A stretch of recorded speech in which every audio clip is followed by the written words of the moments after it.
Welcome everyone. This is another segment of Hack TV.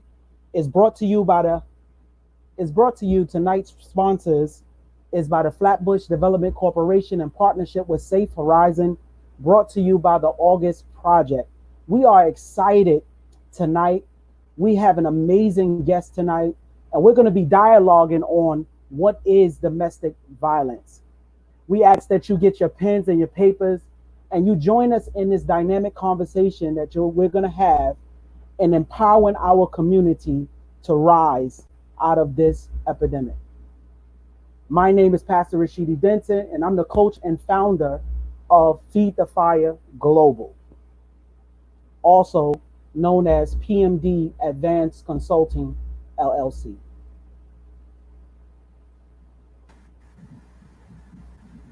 Well, we want to get started. We just actually had our guest speaker of the evening, Natasia McCormick, join us tonight. She is the founder and CEO of Josie's Legacy, and we're just so excited about having her tonight. For her to take time out in this amazing weekend, everybody's celebrating July 4th, and she decided to come on here because she is a strong and she is a great voice for the community at large. So Natasia, I just want to give you an opportunity to introduce yourself and just give a little bit of background about Josie's Legacy. Good evening, everyone. So, like Rashidi said, I'm Natasia McCormick, founder and CEO of Josie's Legacy, Inc. Josie's Legacy mission is to raise awareness on mental illness and foster healing in the Black community. Um, the organization came about due to my own struggles with mental health, and I just felt the need to create a platform for people in the Black community to feel safe, to discuss their mental health, and just to promote that it's okay to talk about what you're going through. Definitely, definitely. Thank you for that. And so just elaborate just a little bit more on what the mission of Josie Legacy. I know that we are all dealing with the present and current condition involving COVID. So what is the mission of Josie's Legacy right now? And have you had to make any changes because of COVID? Yes, I believe everyone had to make changes because of COVID. Right. But we basically did a lot of, so prior to COVID, we were doing monthly healing circles. In person, we were doing meditation. We would do virtual pillow talk sessions, quote unquote, which is basically intimate discussions about life and those things in our life that impact our mental health. So we just went virtual with everything, kind of like everybody else. And it was good. It was actually a nice turnout. We were able to encourage some people to actually seek counseling, and they actually started counseling. So that's what we've been doing during this time. That's great. So that's basically telling me that you made adjustments and you Yes. made sure that you made the necessary adjustments that people that are connected within that community that has been healing and getting the dynamic information from this particular program and system and that you've been putting out, you was able to make that adjustment. That's great to hear. So we're here to talk about what is domestic violence. And so there was a question posed uh, by someone a long time ago, and it said, "Who is domestic violence?" So I would like you to tackle it. Who is domestic violence versus what is domestic violence? Right. When the question "Who is domestic violence" was brought to me, I was confused, and I was confused to the point because how it read. Like, what do you mean? Who is domestic violence? So, are you looking for a face of the abuser? Are you looking for the face of the survivor? I think the more appropriate question at hand would be, what is domestic violence? And because there's no discrimination when it comes to victims and survivors of domestic violence. So I don't think who is domestic violence was the proper question for the topic. Right, right. So you basically said it doesn't have a face. There's, It doesn't have a there's face no, at all. It's an action, right? it's behavior. Yes. Behavior. So let's talk about that a little bit. So let's dive into that. So when we're talking about behavior, from your standpoint, as an individual who is well informed when it comes to domestic violence, short for some people call it DV. Um, Give me a little understanding of when you talk about behavior. Behavior. It's violent, abusive behavior, physical, psychological. It could be assault, physical assault, sexual assault, intimidation tactics, threatening, power and control. It can be even the breadwinner controlling all the money, making sure that their partner can't do anything without their permission, so to speak. Isolating the partner from family and friends. Yeah. Wow. So basically, how you that was great the way you elaborated on that. We know that there's a lot of people that's experiencing it, but yet not everybody has a voice. So you being on this platform and having that being that voice of that individual, that even someone that may see the segment and they may actually be experiencing it right now, but they don't have a voice right now. One of the questions I would like to ask you is, do you think that it only affects women, or is it, or is many other faces involved? Domestic violence affect everyone, right? Everyone involved. So the abusive person, the abusive partner can be male or female, right?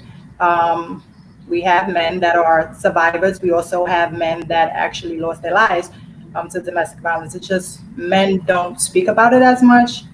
Um, there's I'm sure there's issues there as to the reason why. It could be ego. Maybe they feel that people won't believe that women can apply such pressure. And children are impacted. I also work for children's services, so I definitely have a lot of cases where children are impacted by domestic violence. Right, right. So it's funny that you said that. You said that some men may not speak on it. It could be ego. I mean, there's many different reasons why a person may not speak on it. But do you think that and embarrassment has a big piece to it? It can be many things. For one, it could be people who may not know that it is actually domestic violence, right? And I can speak for myself. Growing up, I've witnessed my mother fight her boyfriend. I've witnessed my father hit his girlfriend. So when you're constantly exposed to that kind of behavior, even I've witnessed family members fighting amongst themselves in the home. So now when you're dating and you're involved with someone and now it becomes physical or aggressive, you're not thinking domestic violence or this is inappropriate behavior because this is what you've grown accustomed to, or this is what you've seen growing up. Right, So right, at what point do someone say this is not how we're supposed to be interacting? right. And it's funny you said that you talked about when do somebody say, like, when do somebody really have that voice and step up and say that. And so if it's happening all around us, then somewhere along the line, it has been reduced to being normal. It has been reduced to being a part of the way we live and we function. And we found out that that's not the way we should be functioning. So when you look at that, I know me and you was having a conversation prior to this, and we was talking about how some young people actually run around and they actually display their affection and their love by hitting. Love, they call it love tapping. What's your perception of that? I had this discussion. We actually touched on it during one of our pillow talks when I was saying, when you see children, even as young as kindergarten, and then maybe your daughter come crying, oh, this little boy, he pulled my ponytail, and people, oh, he just like you. Oh, well, he's bothering me. He hit me. He pushed me down, and I hurt my knee. It's okay. He just like you. Right, Like, what is that teaching? What is that teaching the children?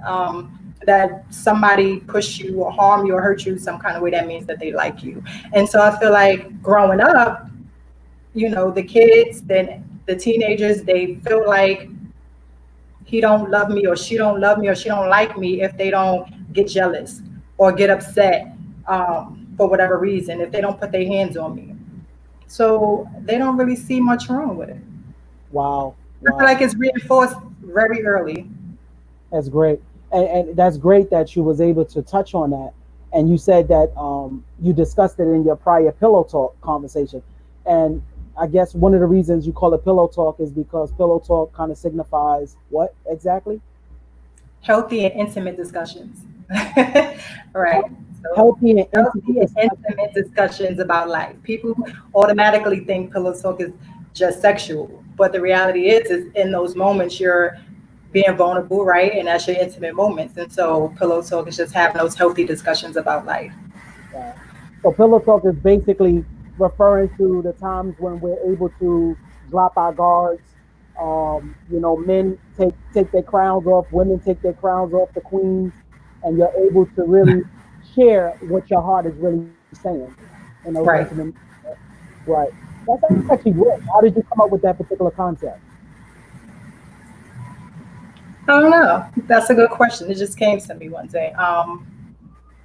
Yeah, I think just being in those moments where you kind of wish you had that pillow talk, where you needed that someone to talk to or confide in, and you don't have it.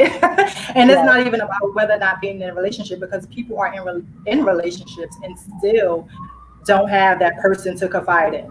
So, Right. It's funny. It's actually great that you brought that up because when I thought about pillow talk, you actually gave me a different viewpoint on it.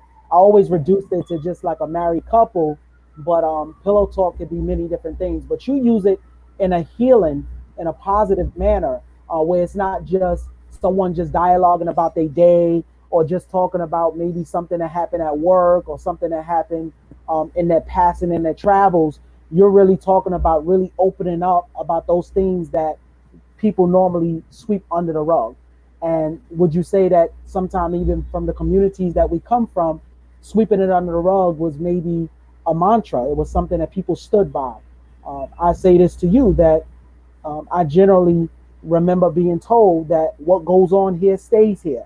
And so what you grow happens up in with the house stays in the right. house. So you grow up with this old mentality that you're never supposed to really share anything that may be off or may not look the part when you go out into the public.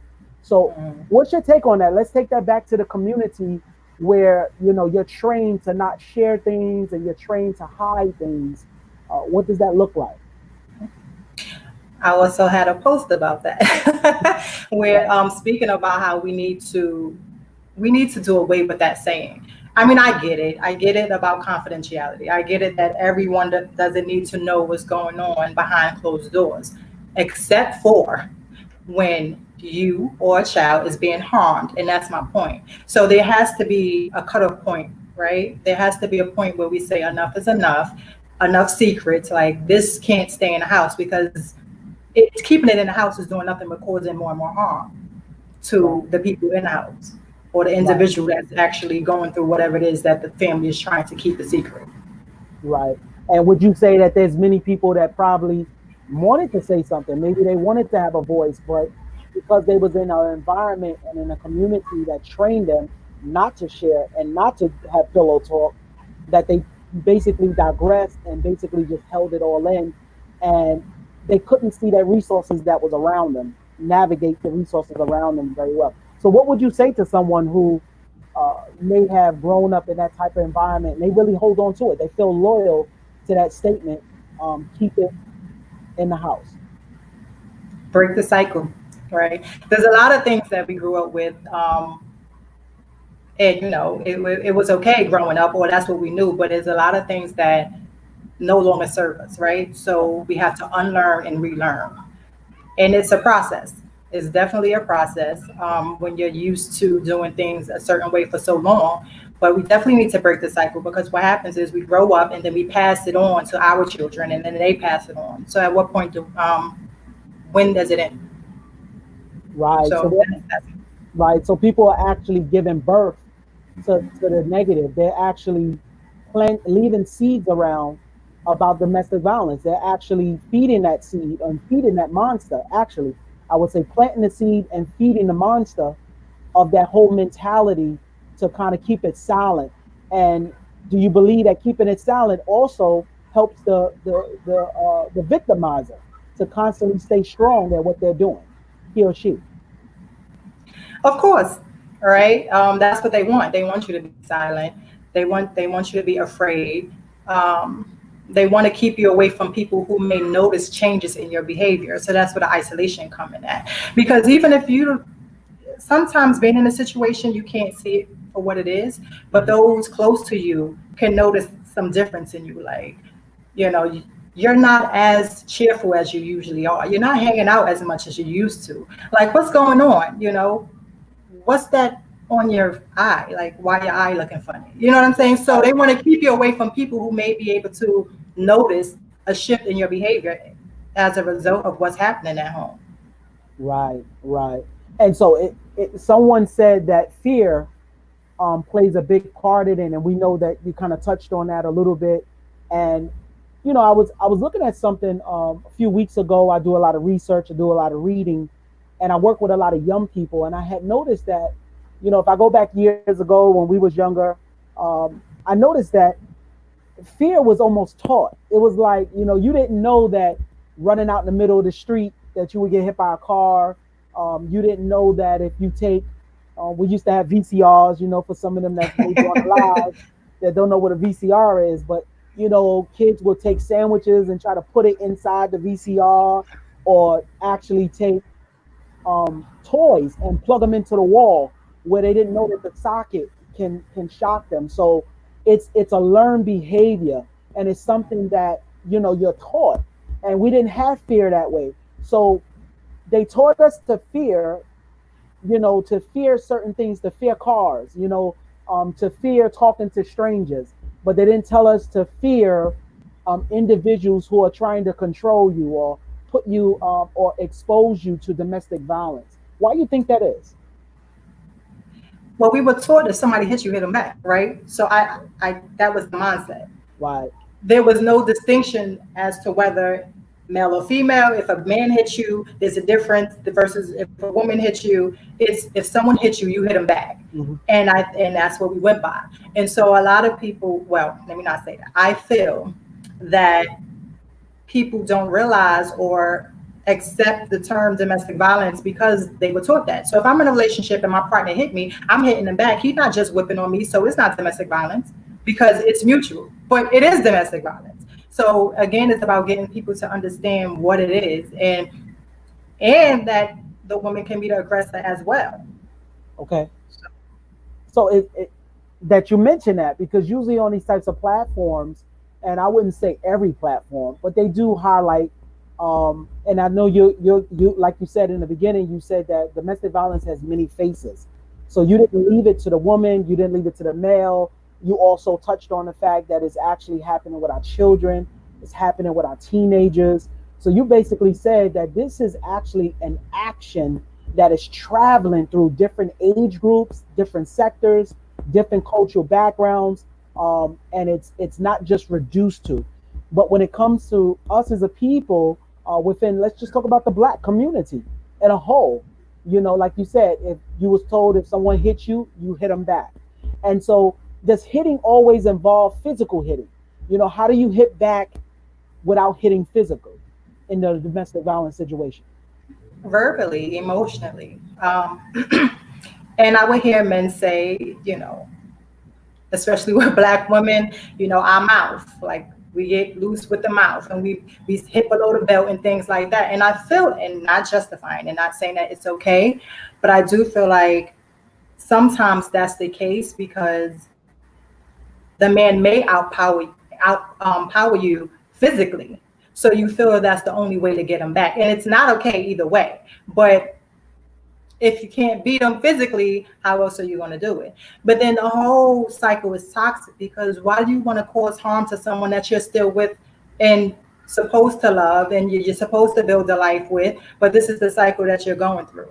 Oh, well, we have 3 children together. You're fat. Nobody else going to want you. So you got to stay here anyway. Correct. What is that?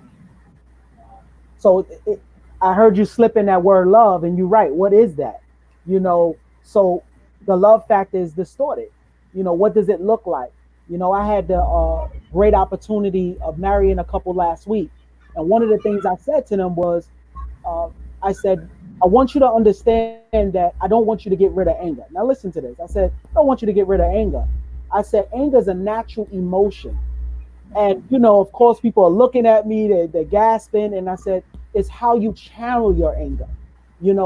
How are you channeling that? So I could be angry that people are in these situations, and my anger can channel me to partner up with Safe Horizon, to get part of platforms like we're doing right now, and really having a voice and really educating our community on the things that they need to do to come out of it. And basically, I think tonight we're really making it known that that voice should be loud.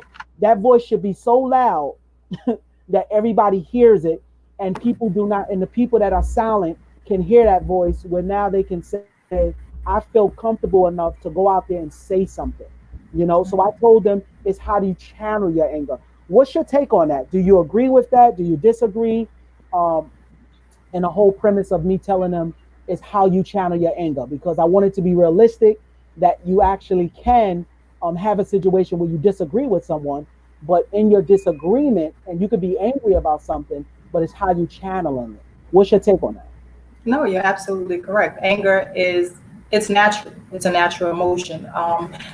The negative view of anger comes from how we channel it, how we express our anger. That's when it gets the whole negative tone to it. You can be angry and not act a fool, right? You can be angry and not want to harm somebody. You find way. You talk about it, right? You talk about what's making you angry, because usually when you're angry, there's another emotion there that's not being expressed. So it festers and it turns over into anger. So you get to the bottom of it. But again, how many of us were taught to communicate and to use our voice and talk about what we're feeling Yeah. growing up? Well, you're right, because when you talk about the voice, you go back to people thought that cursing someone out, fighting back, really pulling somebody apart was a was basically it's like now you're in this death match, and I need to literally control the situation. I need to overpower you. I need to control and take the power back. And the question is, did you ever? No one was taught that they never lost their power, right? To some degree. I mean, it depends. Every situation is different. I mean, some people fully know what domestic violence is. I see a statement popped up here, but not everyone fights back. They get broken down and become meek and more afraid to break away and leave. Okay, yes, let's address that, right? So, because people definitely people who are close to the person that's in the domestic violence situation, that's the first thing: leave, get away. Why don't you just leave, right? And one thing that I share and I always share: sometimes you stay because in your mind it's safer, because you know where the threat is, versus when you leave. And I'm speaking from experience, and now you have someone stalking you and putting sugar in your tank and doing all type of stuff. So now you have that going on. You're running around, you're trying to handle your business daily, and you don't know where this person is going to pop out and do something. And unfortunately, some people feel like I'm safer here because I know where this person is. Wow. And even when it comes to leaving, yes, there's some times where you can just up and go. It can be an impulsive decision. It's emergency. You got to get out of there.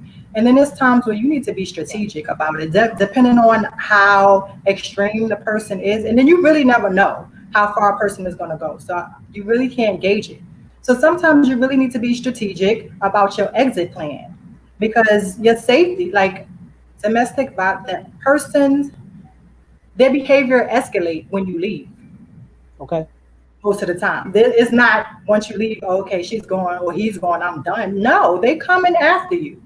And a lot of times when people end up dead, it's after they left or they were trying to leave.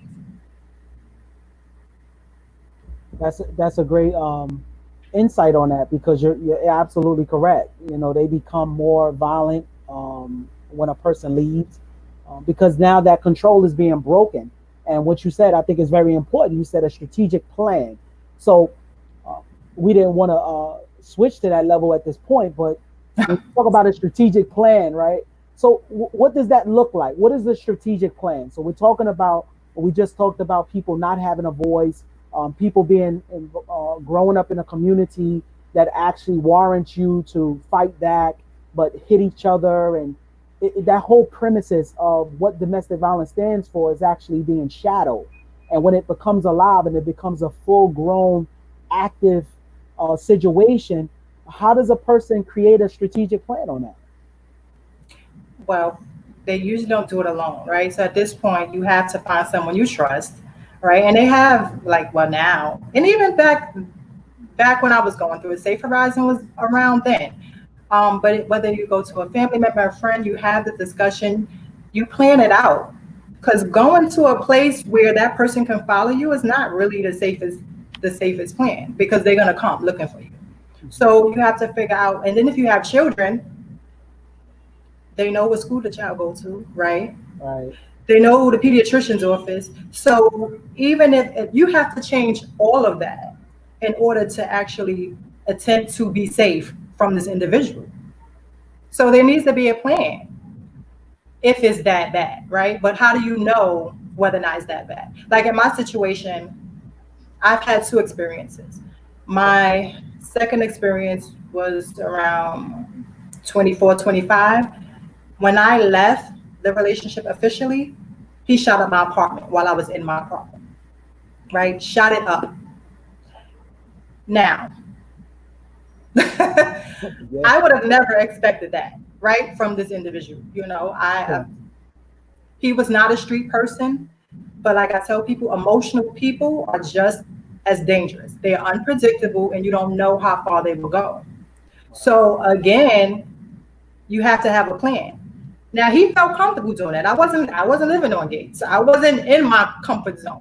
I'm Right, in a totally different neighborhood where these people don't know me. So of course I left there and I went back to where I feel safe at. But I mean, who I would have never thought he would have done that. Even though he did a whole lot of things prior to that, I would have never thought like you would try to kill me. right. And so, in that whole instance, that did happen to you, and it's a real live experience that you went through. What was some of the effects of that situation? Um, so during the relationship, I was in college, um, and it impacted my studies. But I wouldn't stop going. I refused to take a semester off because I didn't want to be home, right? I didn't want to be home. I didn't want to deal with that, So school was kind of like a safe space, but my mind wasn't there, so it impacted my grades. It impact your relationship with your friends and stuff. You're not hanging out as much, and especially during the time like things got physical, whether I was bruised or whatever, you're not going out where people can see what you look like. So family don't really know what's going on because you're home. Who see the scars? It made me more aggressive, and I didn't realize that too until I entered other relationships after. And so when I felt threatened, if I felt like your tone was off, so now at one point I became the aggressor. And I guess that was my defense. So it definitely made me more aggressive. And I had to realize that I had to check that because I went from being a person who was being physically assaulted to a person who was quick to ready to physically assault you if I felt like that's where it was going. And that may not have been. Maybe you was just yelling, Right. And so, or mhm. No, I mean, you that really appreciate you sharing that and really breaking that down. I've been hearing this word traveling around our community, and I hear it more and more now. I hear a lot of young women saying it. I'm a savage. I'm a savage, and and making that statement. How does that relate to? Do you think that's a good thing to say? Like you said this particular individual that you was in a relationship with had went to such an extreme that he actually tried to murder you, shot through your apartment, and now your coping mechanism was you adapted a behavior that said, I need to be aggressive. I need to find a way to make sure that if somebody crosses that line, or I think they're crossing the line, I have to let them know that I'm not the one to play with. So, do you think that that whole mentality of being a savage fits into that mindset? well, back then I don't think that was the intentional thought process. Okay. I don't know what the whole savage. Um, savage thing going on. I don't know what's that about right now. I don't even think that has anything to do with what we're talking about. But Correct. I didn't want to be a savage. Like I want to be a lady. I wanted to be a woman. I wanted to be feminine. I was always a feminine woman. I don't want to go around fighting dudes. Like that's not what I wanted to do. But again, you don't. I didn't realize that was happening until the aggression started to come out. And so I realized that, and that was something that I had to deal with. Right.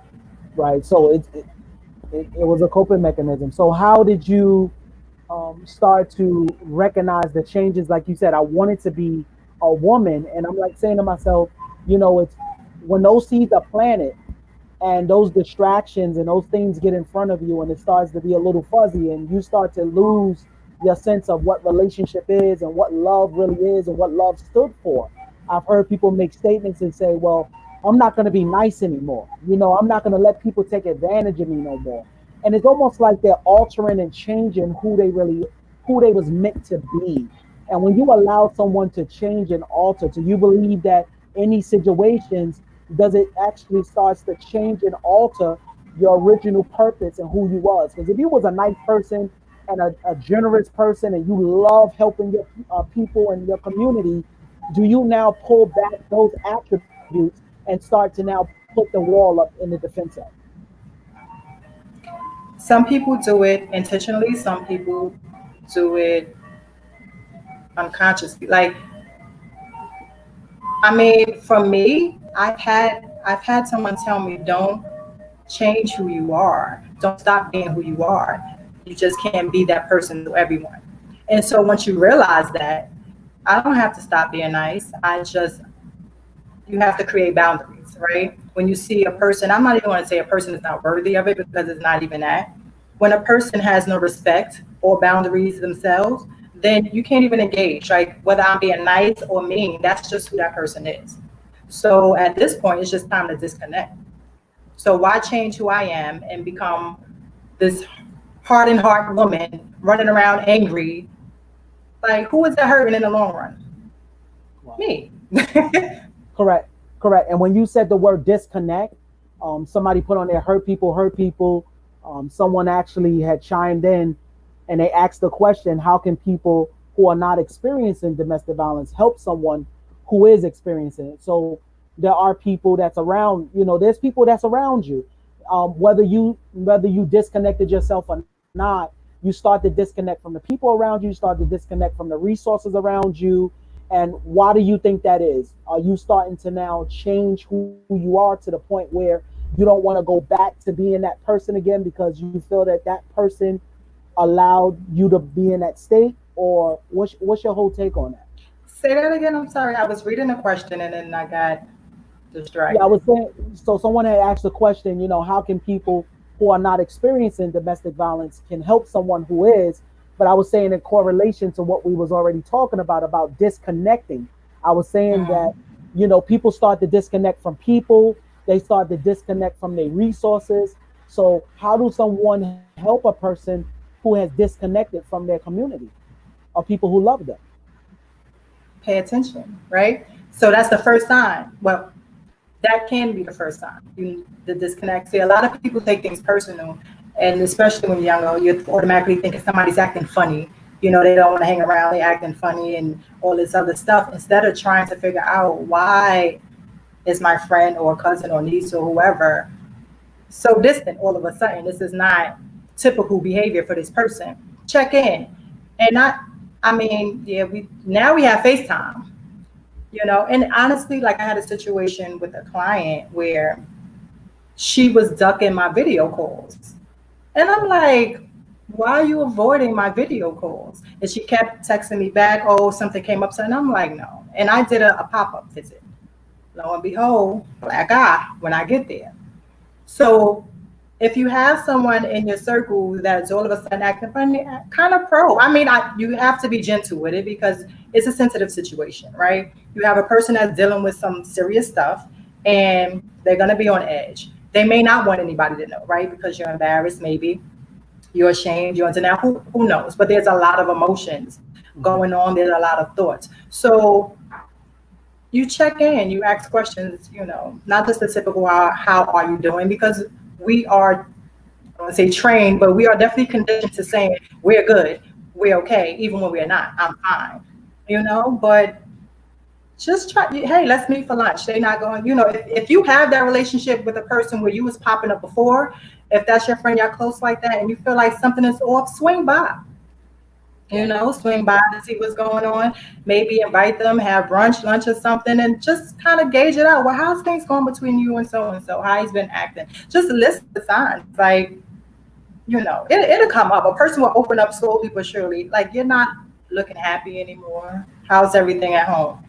So just ask questions, but not in a nudging way, not like you're being nosy or judgmental, but know your people. Know your people, and then you can kind of tell when behaviors are changing. It, it, it, that's what you said. You said check up on them. You And know. then Hmm. be a safe space for the person. Correct. So let's talk about that safe space. Safe space. Back to, you said the pillow talk. Is that something that, as a friend or family member that's real close to this individual, are you supposed to make sure that you're creating that opportunity, for them to be safe, to feel safe, to actually talk to you and come to you and share with you what's going on with them? I mean, that would be helpful. Um, most family members would want to believe that they're safe spaces, right? Family care about each other.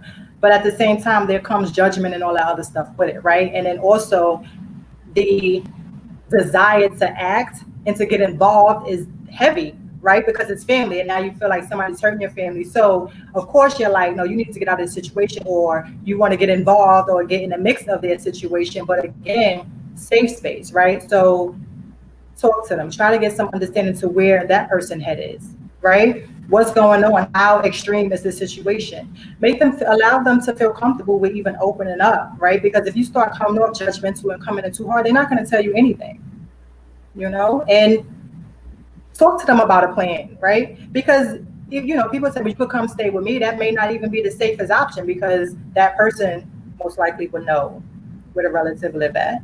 Is a relative live at, right?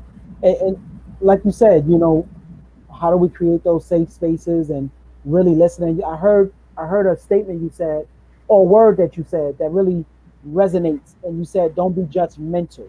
What do you mean by that? Don't be judgmental. When people see people in certain situations, they feel compelled to give their opinion, and they give their opinion from their point of view. How do you help a person without being judgmental? Remove Well, that's where the empathy come in, right? Because you may not get it, because you have the people, oh no, a man would never put their hands on me, and a man better not put, and that's all well and good, but that's not the energy that a person need when they're going through that situation. That's not helping them in the midst of that situation, right? So don't make it about you and what someone will and won't do to you. Be there for that person. Like, but people tend to automatically go to, oh, you're stupid for staying, or how you let somebody just put their hands on you, and all this extra stuff that's just not beneficial. Right. So they're not talking from a strategic standpoint. They're basically just kind of sharing their own feelings and their own thoughts. And even in the midst of that, they're still missing that this person is hurting, and this person needs assistance. They need support. And like you said, sometimes listening to a person, hearing them out, really letting them share their heart. And that's why I like that term pillow talk, because it puts us in a position to say, listen to that person, really absorb what they're going through, and what and really listen to the key points of sharing. Like you said, you did that pop up, and you noticed that this young lady had a black eye, so she was not getting on the vid. But what made you you said she was avoiding the vid call, so that means that she got on the vid call with you prior to that. Was she her Right. problem? Well, I mean, because it's work, it was required, right? At this point during the COVID, we are doing video calls. So we were doing it. And then all of a sudden it's like, oh, I was busy, or I was stuck at the store. Like, it's just too many excuses for a video call. You can answer a video call wherever you are. And I'm like, something is not right. And it wasn't right. So So. your instincts checked in, right? Your instincts jumped Yeah. in, and you was like, listen, no, we're gonna get to the bottom line. We're gonna find you wanted to get to the bottom line of what was going on. And that was great. How did you feel about the fact that you did go there? You saw the situation. What were some of the things that you did to kind of alleviate or support her getting better? Still in the process of that part. But again, because remember now, you have to get people to admit, right? Because of course she denied that that's what it was, right? That she got into an altercation with somebody, a female, randomly somewhere. But that wasn't even the first story. So there was a lot of excuses, different stories to what happened. So just kind of just talking to her about it, like there's nothing to be ashamed about if that's the case. And because I know the history of her partner, I had to kind of remind her of his history because I know his history because I mean it's part of the case. So he has a history. So if it wasn't him, great. But he has a history of this. You know what I'm saying? And but not to come down or hard on her, because again, she's the person who was harmed. So you don't want to bully a person who's already being bullied by somebody else. And I think people miss that part. You're now being aggressive and trying to bully someone into safety when they're already being bullied by their partner. How is that? It doesn't work. It doesn't make sense at all. So it's not only a delicate conversation. It's also a very delicate strategy. You can't just come in grabbing a person. You can't just come pushing them, and like you said, you can't bully them into safety. They was already Right. bullied to actually avoid safety. Now you're trying to bully them into safety. It's Right. Put it this way: it really takes us to go beyond ourselves if we want to be in that position to help. It really challenges us to put ourselves on the sidelines. I often make this statement and say that you have to give people what they need more than what you want. Uh, Right. what's your take on that? How do you feel about that? No, that's absolutely correct. And the reality is, it may take several conversations. Yes. Um, you know, unfortunately, and I can say most it takes several times before a person to actually stay gone. They go back. It's a pattern. There's usually a pattern. Now, there's some people, one hit or one aggressive behavior or one word, inappropriate word, they out, and that's wonderful. But then there's some people where it take time. Like there's a pattern there, and usually there's something else underneath. And so maybe try to encourage that person to go talk to somebody. Maybe they need to talk to somebody outside of a family or friend, right? So that's where we have mental health professionals, we have domestic violence counselors, somebody who can talk and listen with an unbiased ear and kind of help that person navigate through what they're going through.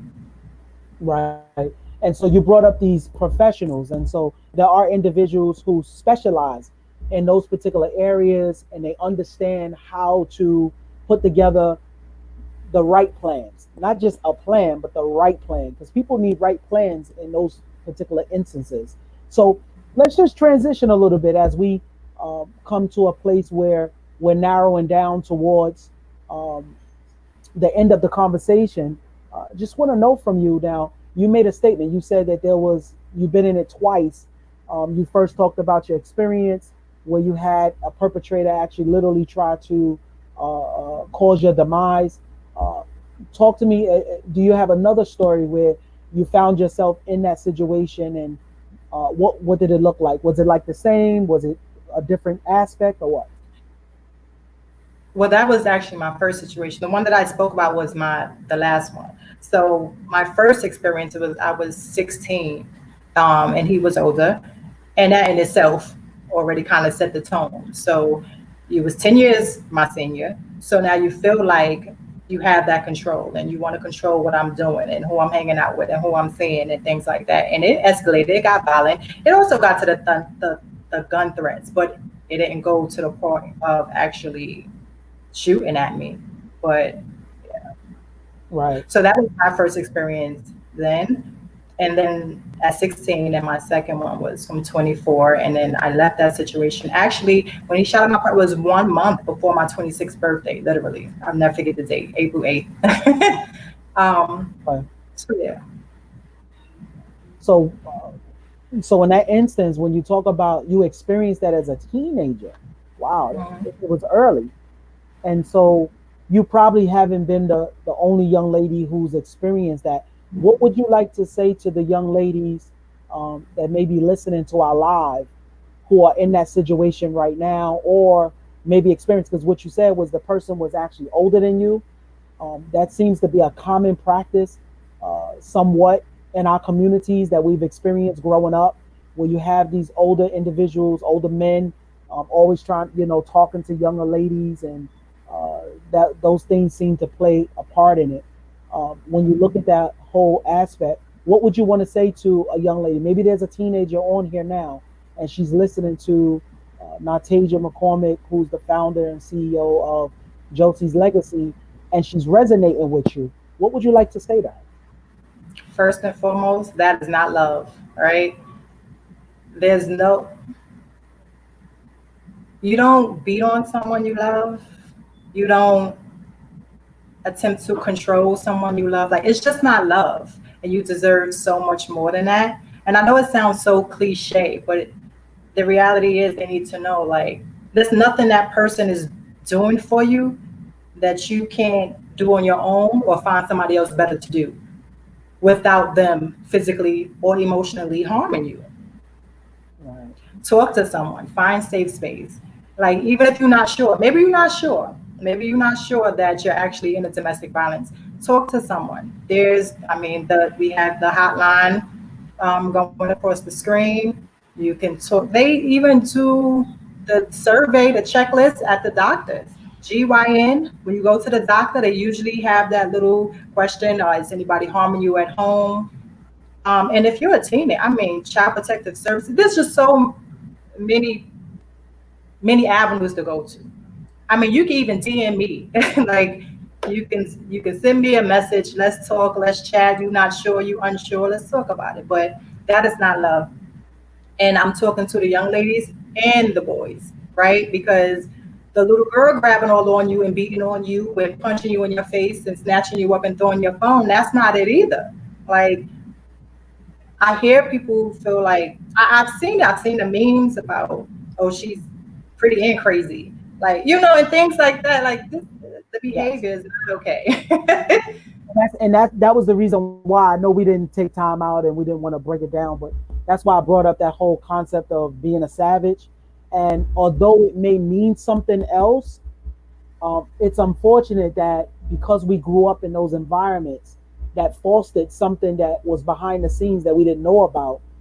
Perception is everything, and a lot of times those statements are made. They actually give doorways to these types of actions and behaviors. I'm a savage, so that's the reason why I act like that. You know, I'm it just allows people to go somewhere in their behavior. And so with the last bit, we keep talking about love, and I think that you really clarified it well. Somebody listening to Natasia right now, she's right. That is not love. So at this point in your life, what does love look like? What would you say through all the healing that you had? Where you at in your life right now? What does love look like to you? I'm still healing. But love is nurturing. Love is supportive, right? Love is understanding. Love is learning uh, to agree to disagree, right? Love is love is supposed to feel free, not restricted, right? We don't own each other. We chose each other, right? It should be a choice. I'm not with you because you're forcing me to be with you, and you're not with me because you're forcing. Like, it should be a choice. We with each other out of free will. So anything that feels forced is not love, right? I think we need to understand that. Like, that's not love at all. It's supposed to flow. It's supposed to feel safe. And listen to what you said. You said free will. And I often tell my audiences that when I talk about love, I said, love, you should never love someone out of obligation. It should be out of free will. And Yeah, you don't love out of obligation. That's something else. Like right, that's not even you're not obligated to love anybody. Like I don't even know right. how that's But it's it's great that we're having this dialogue because there are a lot of people who really think that they have a distorted view of what love is, and they actually mix love with lust and infatuation, and it's not really what love is all about. Love does not try to control. Love does not try to alter and change who you are and who you was created to be. When two people come together or individuals come together in many different environments, it should be addition, and multiplication. It shouldn't be subtraction and division going on. So something is truly wrong with that. And so I say this, and then I'll let you definitely just give your last piece and testament to everyone. I wanted to say back to the couple that I had married, and I just feel compelled with this dialogue is to say I told them, I said I brought them back to the original, and that's the premises in which we were talking about, and I said, you know, God took, the woman out your side, out your side. She didn't take him out. She didn't take the woman out your foot, so you can rule over her. And I told the woman he didn't take the rib out of his head, so that you could find a way to control him. But he took the rib out of his side, so that represented that y'all supposed to walk side by side, and y'all supposed to cover each other and really look out for each other and learn each other's love language and set a stage for an atmosphere where things can grow. And I think that people need to know that love is something that grows. Love is not something that hurts and demeans and confines. Love is about free will, and it's and that's truly. So, what's your take on that? I know I see one question. You can ask that question. yes. We can wrap it up. So, I just wanted to get your viewpoint on that. It says, "What is love? What is the best way to identify if a man is being violated domestically versus her just showing love with her hands?" How do you show love with your hands? Unless it's a massage, a caress. Like how do you show love with your hands? It's you don't not physical assault. There's no love in physically assaulting someone. So you have to learn to distinguish between the touches, right? Wow, wow. Distinguish between the touches. That was actually great. That you said that. Distinguish between the touches. A lot of people don't know how to distinguish between the touches, and I think that that's actually just great insight to be able to see that, and just know. So as we come to the near end, with this whole segment, just tell us, what's your thoughts about the whole. We talked about what domestic violence is. You gave some great pointers. What would you say to the audience right now that's listening? They've been very engaged, and you said that you're still healing. Is there a time frame to healing? Um, is it a start, a stop date, or healing is an ongoing process? It depends on the individual, right? That's the individual thing. There's no time frame, right? Sometimes you don't know that you're not. You may think that you're good. You may think that you're healed until you enter a relationship where you're triggered, and then it stir up those feelings or emotions that kind of resemble what you experienced in the past. So sometimes it's trial and error, but in regards to like you mentioned love languages, learning each other's love language, so you have to learn your own love language first, right? And a Yeah. lot of times growing up we into these toxic and abusive relationships because we're searching as children, and even as adults we're searching for something, we're searching, and until we get to the point where we realize that what we are searching for is within us, we're always going to be searching. Yes, we are created for companionship, right? God did not create man to be alone.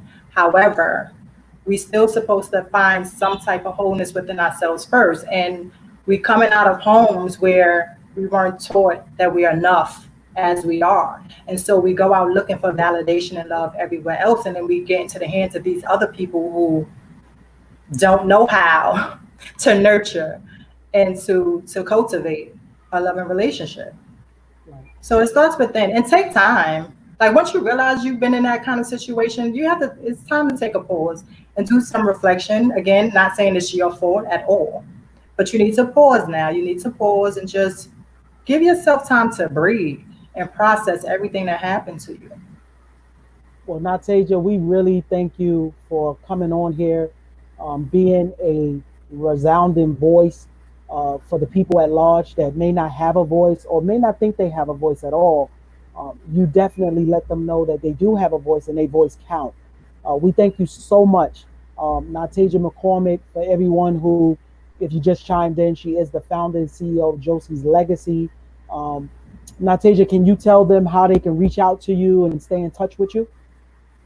Yes, you can find us on social media on Instagram, Josie's underscore legacy. We're on Facebook, Josie's Legacy Inc. Um, our website is josieslegacy.com. Also have a number 718-619-8327. Yeah. That's great. And we look forward. If you would like to, we would definitely love to do some future segments and bring you back. We truly, truly um, appreciate you coming on and doing this segment once again. I think it's real dear to me because we both actually grew up in the same community, grew up together, and it's just amazing that we're on the same platform and we're dialoguing about this. What is domestic violence? So Yes. tonight we just thank all of everyone out there. Once again, it's Pastor Rashidi Denson. I'm a coach and a co-founder of PMD Advanced Consulting, and also the founder of Feed the Fire Global. We look forward to seeing you very soon. Please, we thank Safe Horizons, Hack TV. We're just excited.